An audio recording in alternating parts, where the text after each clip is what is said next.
Welcome to today's deep dive. You know that feeling when you're standing in a crowded room holding some lukewarm drink and a stranger approaches and you just know with absolute certainty they are about to ask you that one dreaded question. Oh, yeah. The classic, so what do you do? Exactly. The inevitable, exhausting resume dump. It is exhausting. It's like playing this game of conversational chess where both people only know how to move their pawns. Like we crave real connection, but we just default to this safe, kind of sterile data exchange. We really do. So, our mission today is exploring a cure for that exact kind of digital networking and dating fatigue. We're looking at a real world experiment that completely re engineers how we break the ice. Right. The Southern Seasons and Swift Sparks speed mingle. Yes. And to be super clear here, this is not, your typical awkward speed dating scenario. No, not at all. It's this dynamic social mixer that's specifically engineered to bypass the boring professional pitch. It's all about bringing out who someone really is.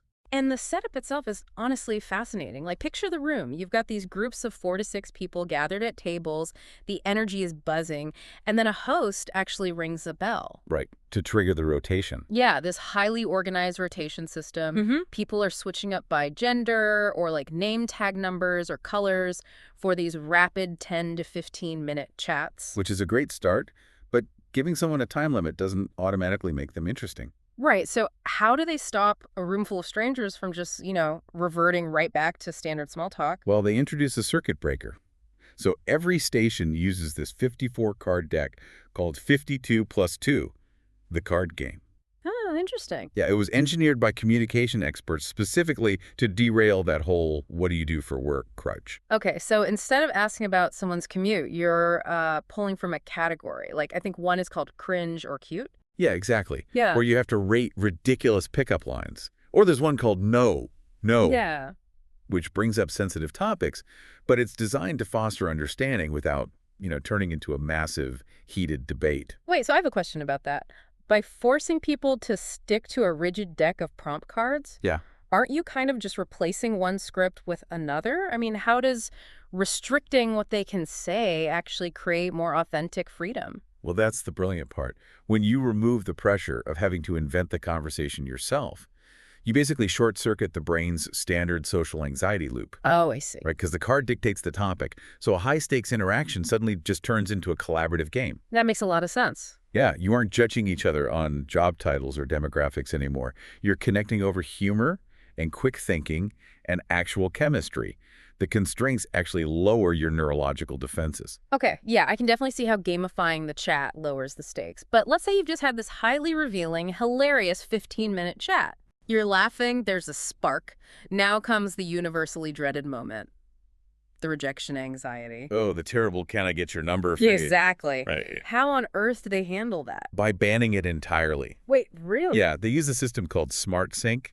And the absolute golden rule of the night is that asking for contact info during the event is strictly off limits. Wow. Okay. You go by your first name only, and you discreetly log who you clicked with on your phone, and if the match is mutual, a private chat unlocks, but only after the event. And that applies to all tracks. Yep, whether you're there for networking, friendship, dating, or just casual fun.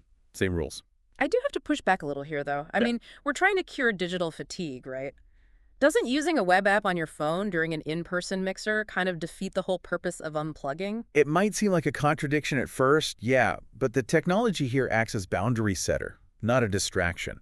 I mean, face-to-face rejection is terrifying. It really is. So by outsourcing that specific fear to an app, you completely change the dynamic of the room. People aren't spending the last 2 minutes of their chat just sweating over asking for a number. Oh, I see your point. Yeah, if the app is doing all the dirty work of potential rejection, it frees up the human to just focus entirely on being present. Exactly. It is organized chaos, but you maintain total control over your privacy. The app just takes the pressure off, so the in-person moments can just be genuinely fun.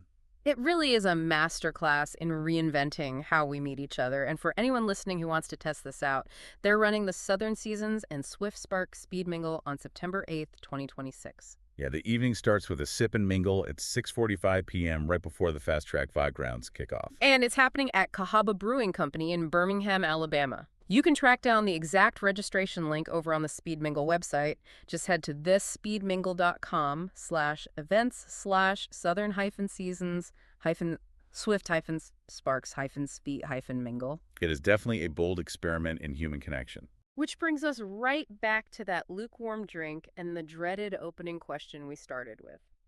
We want to leave you with this to ponder.